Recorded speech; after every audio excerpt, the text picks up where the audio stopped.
Hello, aking mga ampon. Doon na kayo sa higaan nyo. Punta na. Ano, punta na sa higaan dito. Asus. Ito po ang aking mga alaga. Anak ito ng aking ampon na aso. Kaso namatay na siya, kaya ako na ang nagbubuhay nitong mga tuta. Bali 5 dapat sila, kaso namatay na rin yung isa, nahawa nung nanay ng sakit na sipon. Ayan, pinapakain ko sila ng lugaw at gatas. Matataba na sila. O, dati ang papayat niyan.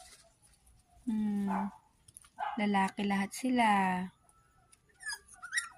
Nag-CR na kayo? Nag-CR na kayo? Ako na ang mama niyo.